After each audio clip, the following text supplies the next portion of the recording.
welcome to our channel. This video is for all the teachers of Wenceslao Esgrio National High School. We prepare a video presentation with activities for learning delivery modalities. And now, we are on Module 3A entitled Designing Instruction in the Different Learning Delivery Modalities. Since we are done with Lesson 1, let's now proceed to Lesson 2. Let us focus on designing lessons and assessments in different learning delivery modalities. We are your facilitator for today, Miss Angela R. Lanyada and Miss Jerlyn Pinandin. To start with, let us discuss the learning objectives or the objectives of this lesson. Okay, so by the end of this lesson, you will be able to first identify the components of well-designed lesson applicable for all LDMs. Second, enumerate learning tasks that can be incorporated in your DL lessons to ensure the achievement of learning objectives. And lastly, to select formative and summative assessment tasks that can be incorporated in your lessons to provide students with feedback and to help you monitor students' learning even when you are teaching remotely.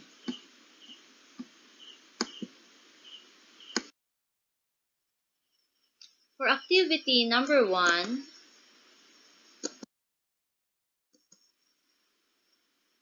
read the DO number 42 series of 2016 on policy guidelines on daily lesson preparation. As you go through the document, write down your answers to the following questions in your study notebook. First question: what is lesson designing or lesson planning? Second, why is lesson designing important? Third, what are the 3 elements or components of a well-designed lesson?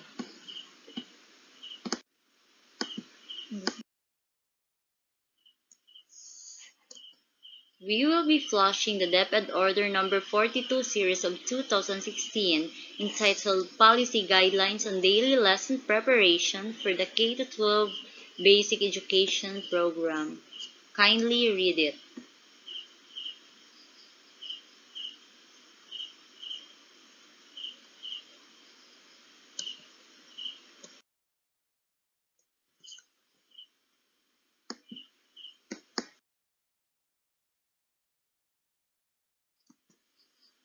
As teachers, we all know that lesson planning is one way of planning instruction.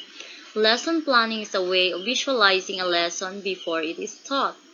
According to Scrivener 2005, planning a lesson entails prediction, anticipation, sequencing, and simplifying.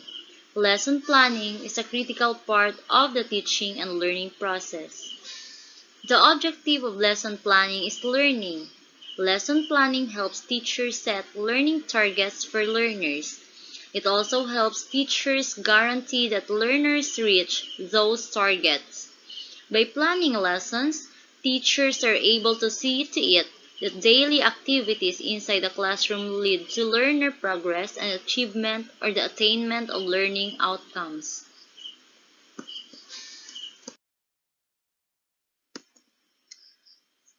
Lesson planning is a hallmark of effective teaching.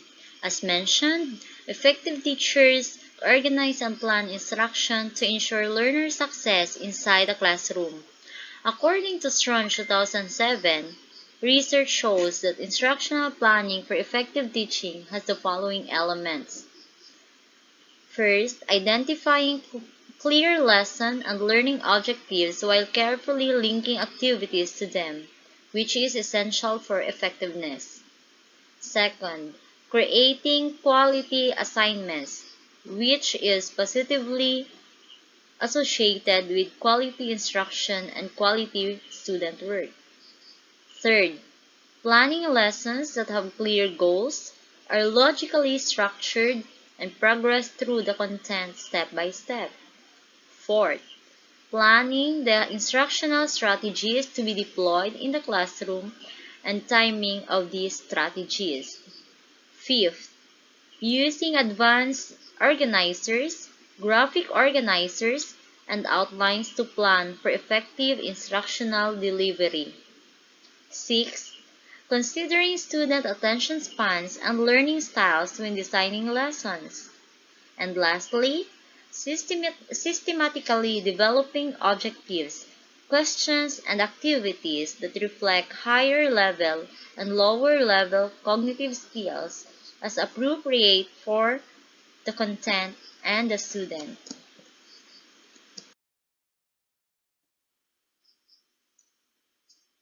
Here are the importance of lesson planning. Planning lessons increases teachers' chances of carrying out a lesson successfully. It also allows teachers to be more confident before starting a lesson. Lesson planning inculcates reflective practice as it allows teachers to think about their teaching. By planning lessons daily, teachers are able to think about and reflect on different strategies that work inside the classroom, including research-based strategy. Making a habit of lesson planning ensures that teachers truly facilitate learning and respond to learners' needs inside the classroom. Additionally, lesson planning helps teachers master learning area content. Through the preparation of effective lesson plans, teachers are able to relearn what they need to teach. In the classroom, well-prepared teachers show ownership of learning area they teach. Lesson planning helps teachers know their learners and teach that students need to learn, and therefore ensures curriculum coverage.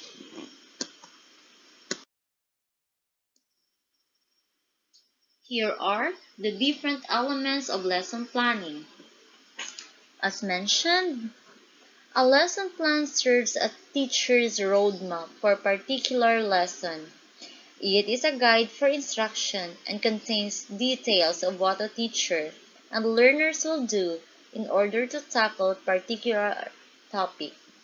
Experts agree that lesson plans should aim to answer the following questions. It is according to Virginia Department of Education.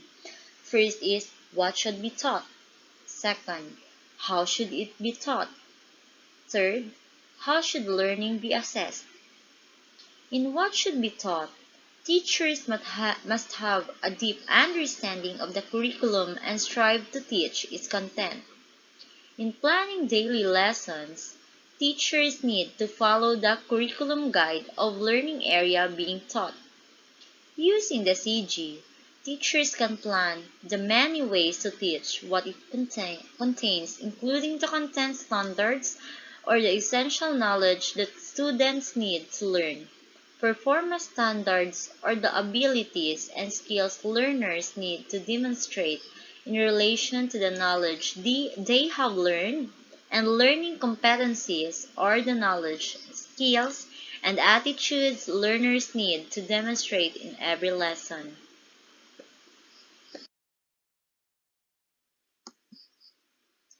Following the CG, teachers can also plan their instruction backwards. That is, they can set a long-term vision of what learners need to be able to master in terms of content and competencies at the end of the school year and endeavor to achieve this goal. At the end of the year, learners should have mastery of grade level standards and demonstrate readiness to learn the curriculum standards of the next year level. Teachers can guarantee this by taking advantage of and maximizing the coded curriculum. The lessons teachers plan daily should aid learners in mastering the content and competencies of curriculum progressively. Each lesson plan should, therefore, have learner-centered objectives that are aligned with the standards of the. Next is, how should it be taught? With a lesson plan, teachers can predict which parts of the lesson learners will have difficulty understanding.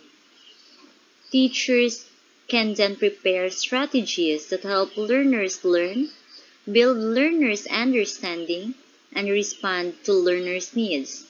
Teachers can explore utilizing different instructional strategies that consider learners' varying characteristics, including cognitive ability, learning style, readiness level, multiple intelligences, gender, socio-economic background, ethnicity, culture, physical ability, personality, special needs, and the different ways learners master the content of particular learning area.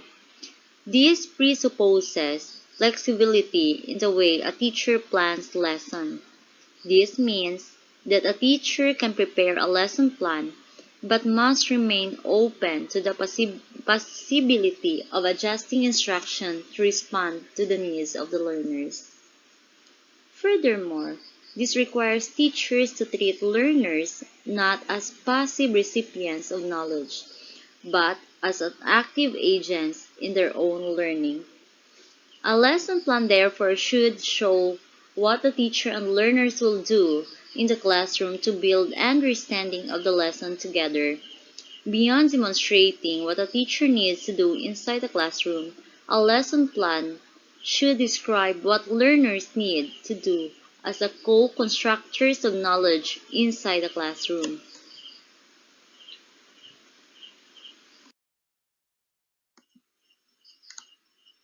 How should the learning be assessed? Effective teachers do not only prepare lesson plans, they also prepare an assessment plan or specifically a formative assessment plan. As defined in Deped Order Number 8, Series of 2015, entitled Policy Guidelines on Classroom Assessment for the K-12 Basic Education Program. Formative assessment refers to the ongoing forms of assessment that are closely linked to the learning process. It is characteristically informal and is intended to help students identify strengths and weaknesses in order to learn from assessment experience. Once the objectives of the lesson have been identified, teachers need to prepare a formative assessment plan integrated into the lesson and aligned in the lesson objectives. This means that the teacher needs to rely on multiple ways of assessing learning inside the classroom. Deped Order Number 8, Series of 2015 presents a list of formative assessment methods that teachers can use during different parts of a lesson.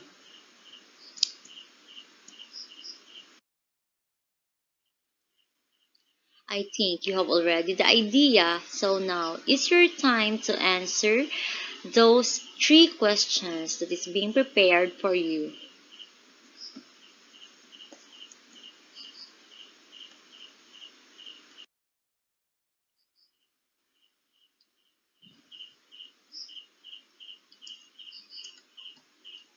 Since we are done with activity number 1, let us proceed to activity number 2. For your activity number 2, the second component of a well-designed lesson asks teachers to select and sequence teaching and learning activities that would help learners meet the learning objectives. These learning tasks can be presented before the lesson, during the lesson proper, and after the lesson. Okay, so in your study notebook, copy the following table. Divide your notebook into 3 columns. The first column is before the lesson, second column is the lesson proper, and the last column is after the lesson. So let us refer to this list. Okay, refer to the list of the learning tasks below and identify which section of the lesson these learning activities can be presented by placing each task under the appropriate column. Okay, so where you're going to write wrap-up activities. Second is to review previous lesson. Okay, so identify in which or in what appropriate learning task or activities it is during, after, or before the lesson. Okay, so it's your time to identify in which part of the lesson it is being presented, or in which learning activities that these are presented.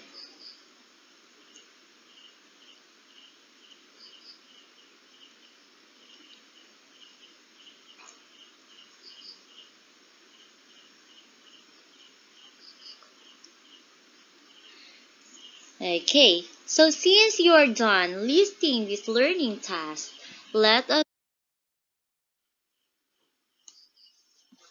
okay, for your activity number 3, lesson design does not end after implementing the lesson.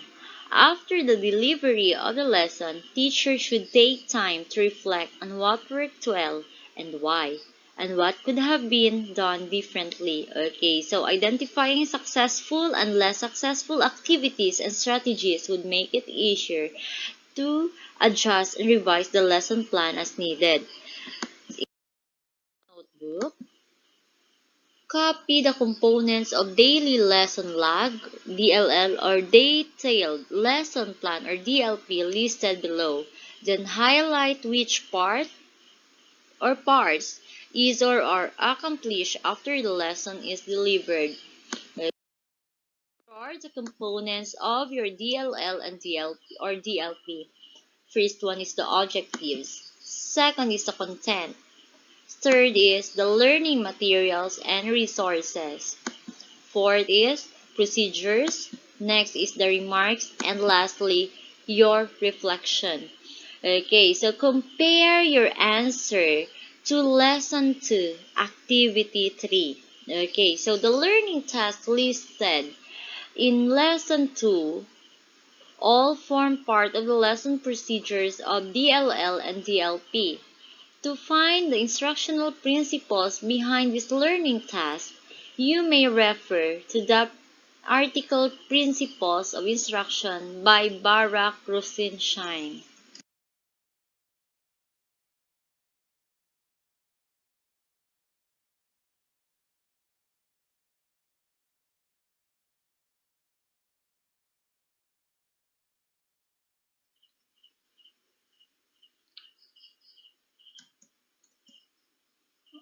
For instructions, read the handout Designing Lessons in DL or your distance learning. In your study notebook, recreate and accomplish the following table. Then choose one lesson for your self-learning module or SLM for students that you have on hand. Imagine that you will deliver this lesson to your learners through DL, or what we call the distance learning. In the second column, identify which of these tasks are already present in your SLM or in your self-learning module. In the third column, identify which has to be presented via technology-mediated resources, supplementary learning materials, or other means.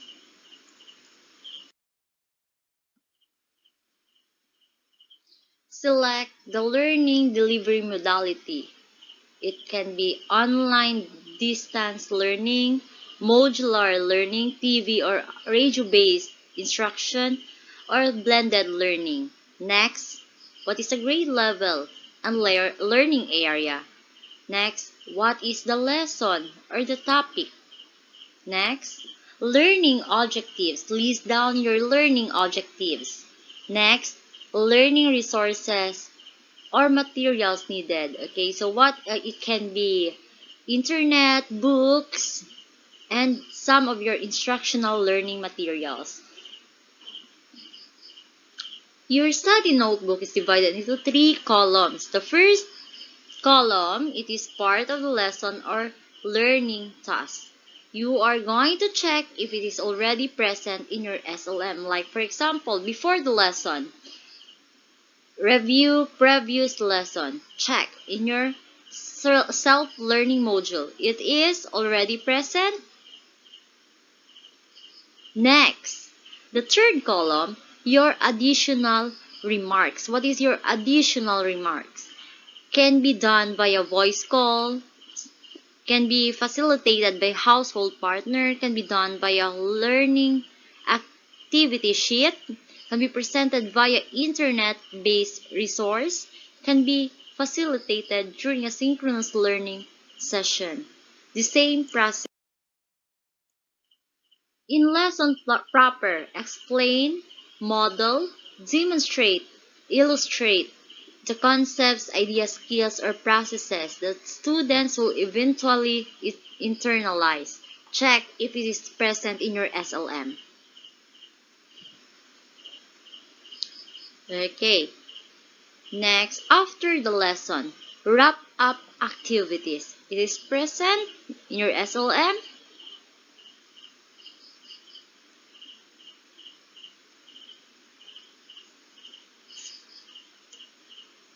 Since we have done activity 4,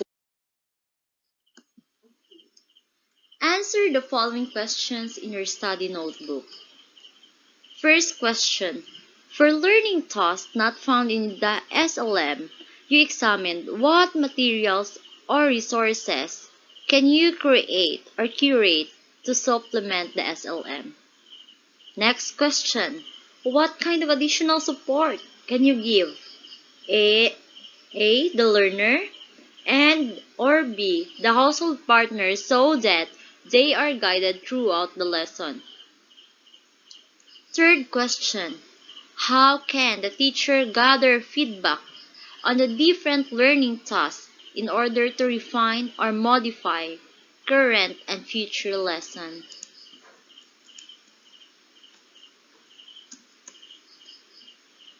Be ready to share your answer for Activity 4 when you met with your LAC group after completing this module.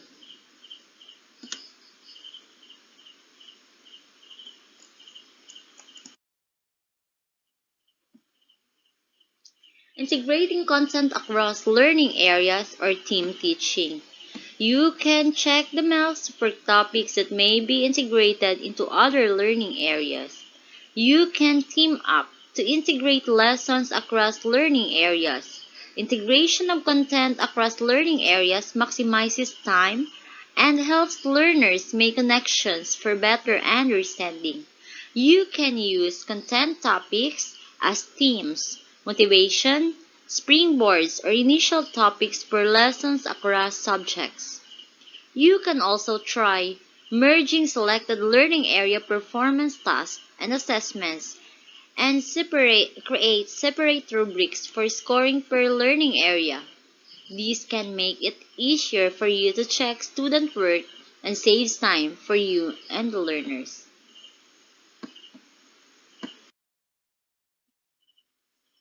Can you think of other ways of designing and implementing lessons that can enhance student learning and maximize teacher preparation time?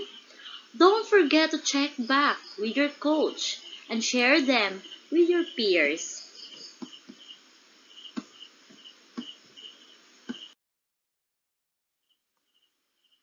Let us continue. 5. Assessment is always part of designing instruction. Read the DO number 8, series of 2015 on policy guidelines on classroom assessment to learn about assessment. In the policy, you will find out about two types of assessment, the formative and summative. Take note of the similarities and differences between the two.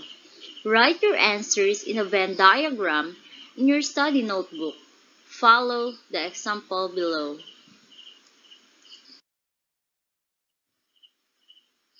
In the policy, you will find out two types of assessment. Okay, so here, formative assessment, the summative assessment, and at the center, you are going to write the similarities of formative and summative.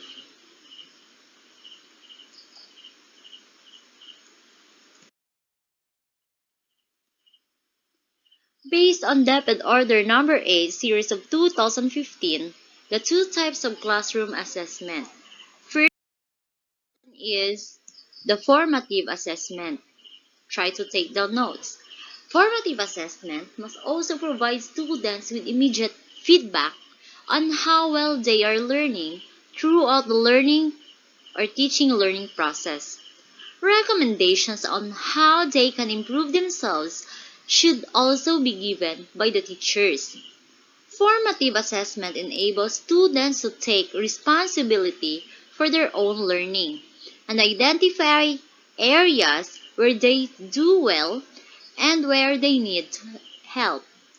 As a result, students will appreciate and make their own decisions about progress. Another type of assessment is the summative assessment. The summative assessment, on the other hand, may be seen as assessment of learning, which occurs at the end of particular unit. This form of assessment usually occurs toward the end of a period of learning in order to describe the standard reached by the learner. Often, this takes place in order for appropriate decisions about future learning or job suitability to be made. Judgments derived from summative assessment are usually for the benefit of people or other than the learner. It is according to UNESCO TLSF. Summative assessment measures whether learners have met the content and performance standards. Teachers must use methods to measure student learning that have been deliberately designed to assess how well students have learned and are able to apply their learning in different contexts. Results of summative assessments are recorded and used to report on the learner's achievement. Primarily, the results of summative assessments are reported to learners and their parents or guardians. In addition, these are reported to principals or school heads, teacher who will receive the child in the next grade level, and guidance teachers who should help students cope with challenges they experience in school. Since we have already discussed the two types of assessment according to DepEd Order number 8 series of 2015, I think you are now ready to answer or you're ready to write your answer in the Venn diagram in your study notebook. Okay, so follow this example below.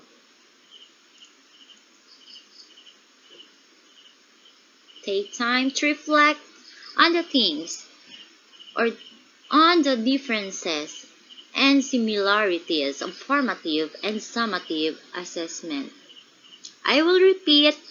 You will write the formative assessment, the difference of formative assessment, the difference of summative assessment, and at the center you are going to write the similarities of both assessments.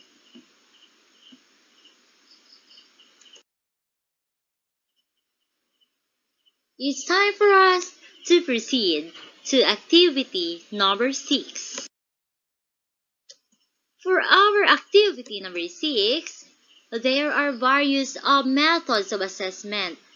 Read Table 2 of DO number 8 series of 2015 on policy guidelines on classroom assessment to see examples such as games, quizzes, and interviews.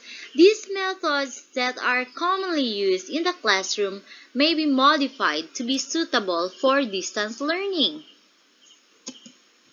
Which assessment methods can you adopt in distance learning considering the content area that you are teaching? In your study notebook, recreate the following table and list 5 methods that you would like to try. For each one, write how you plan to use it in your DL or distance learning.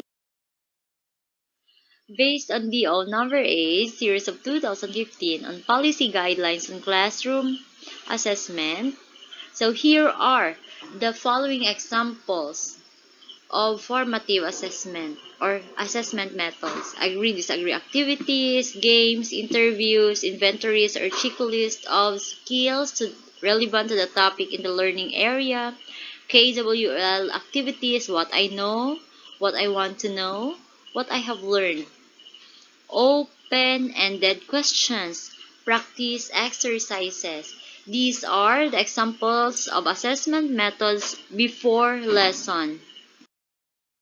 Next, in lesson proper, here are the assessment methods: multimedia presentations, observations, other formative performance tasks, simple activities that can be drawn from specific topic or lessons, quizzes recorded but not graded, recitations, simulation activities.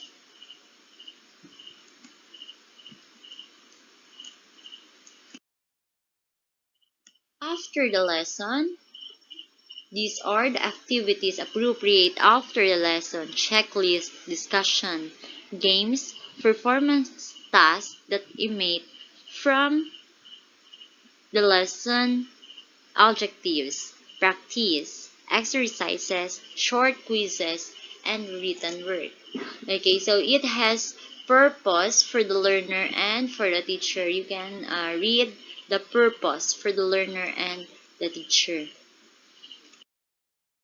Since you have an idea about the assessment method, now it is time for you to answer the activity number 6. Again, the question is, which assessment methods can you adopt in distance learning or DL considering the content area that you are teaching? Again, in your study notebook, recreate the following table or the table that is being shown here and list 5 methods that you would like to try. For each one, write how you plan to use it in DL. Like for example here, the assessment method being used is the short quiz. How to adapt the assessment method in DL? I will send a 3-item quiz via text message before the lesson. Based on the responses, I will take note of the common misconceptions and clarify them to the learners during our online session or via text message. Now, it is your time to list down the 5 assessment methods that you are going to use in your DL.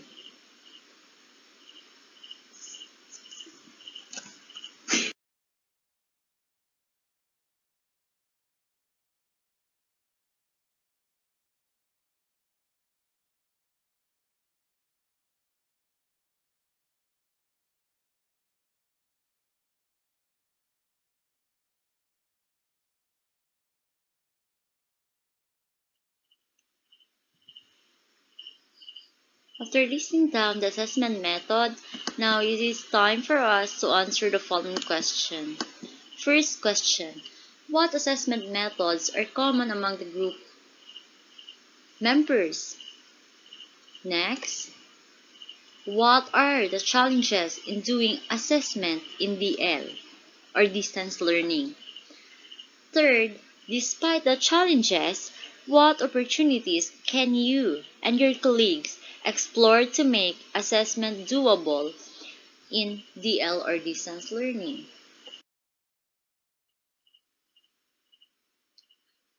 Since we are done with activity number 6, now it is time for us to start with activity number 7, the last activity. Sample learning outputs obtained from different assessment methods may be collected to build a learner's portfolio. Read the guidelines on the preparation of portfolio and the e-portfolio to find out how to construct and use it. After reading the references, answer the following quiz to check your understanding about using a portfolio to assess the learning. Here is the guidelines on preparation of portfolio and e-portfolio. The source of this is the enclosure number 7 of June 30,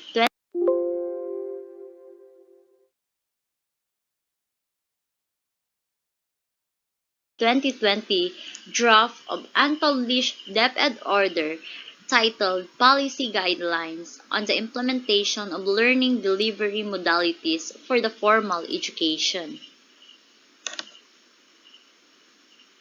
The scope of the items that may be included in the portfolio or e-portfolio can be broad. Samples of projects, students' independent work, homework, group work, presentations, essay, critiques, journal log, collection of media resources like for example photographs, videos, sites, online encyclopedias, student resume, extracurricular activities, certificates, and award. Next is, there is no hard and fast rule that states a clear list of items that should be included in the portfolio or e-portfolio. The items depend upon the requirements of the learning area.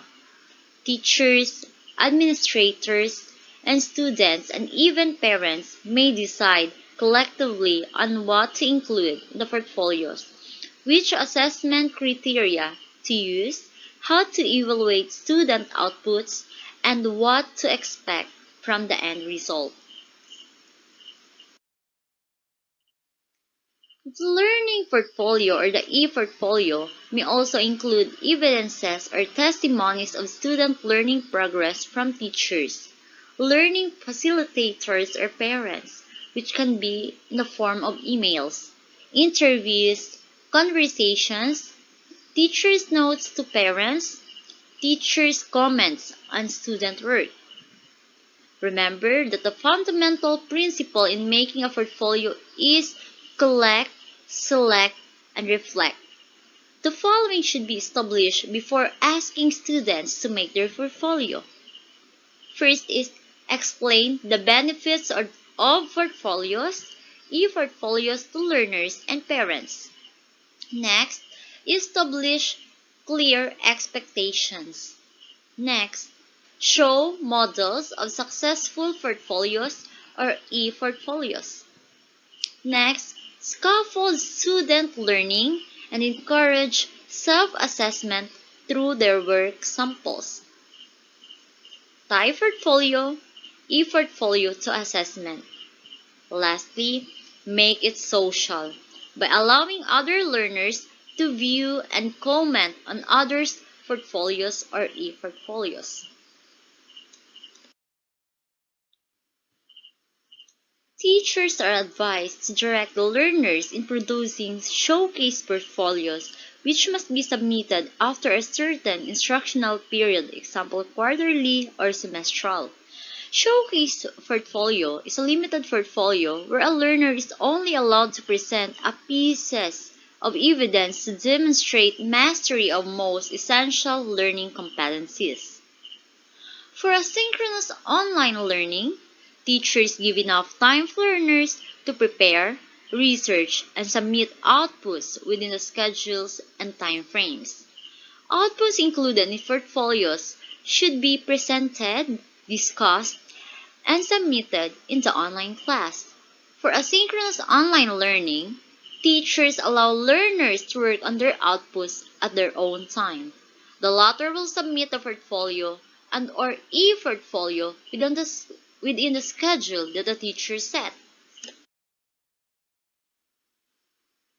The learner should create the portfolio with these basic parts: the cover page, table of contents, portfolio entries, the selected works or outputs with descriptions and comments, feedback of the parents or guardians.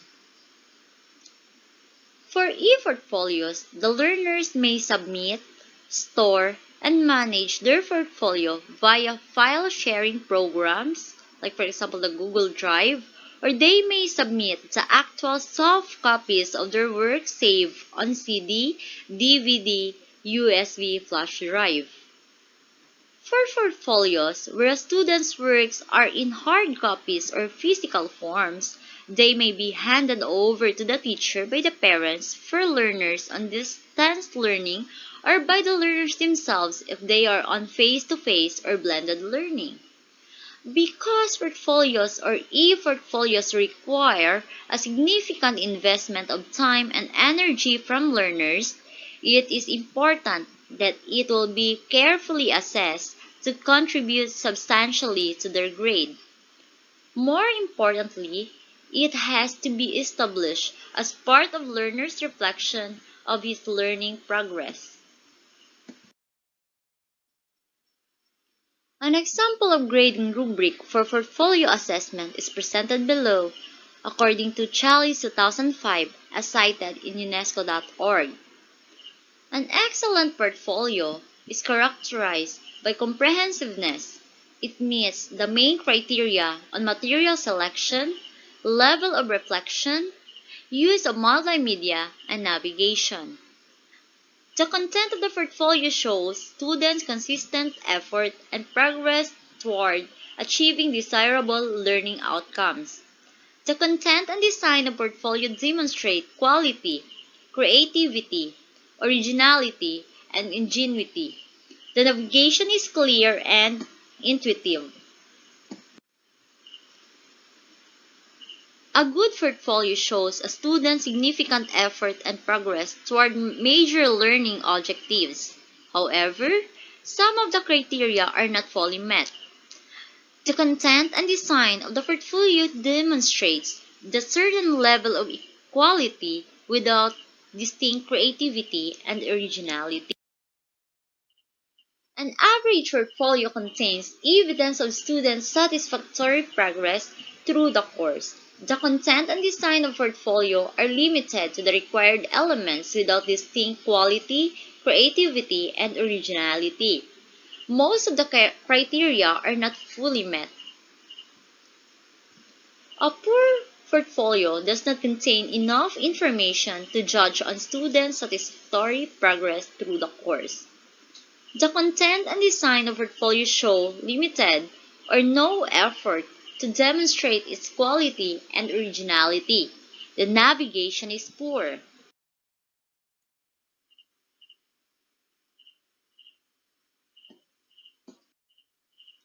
We are done reading the guidelines on the preparation of portfolio and e-portfolio. Now, answer the following quiz to check your understanding about using portfolio to assess the learning. Here are the questions. Write or answer whether it is true or false. A portfolio mainly displays the academic achievement of the learner. Testimonies of parents, guardians, and learning facilitators regarding the learner's progress may be included in a portfolio. There is a fixed list that should be included in the portfolio. The teacher can only comment on the learner's portfolio. It is true or false. For asynchronous learning, teachers allow learners to work on their outputs during their own time. The latter will submit the portfolio within the schedule that the teacher set. Next question. The learners may submit, store, and manage their portfolio via file sharing programs, or they may submit the actual soft copies of their work saved on a CD, DVD, USB, flash drive. It is true or false? And the last question is, portfolios of DL or distance learners with outputs in hard copies or physical forms may be handed over to the teacher by the parents or learning facilitators. Okay, so now we are done with activity number 7. Learners, remember that our learners are different and have different abilities. For some topics, you can give students some options or alternatives on how they will be assessed. Just make sure that this would show how much they have learned.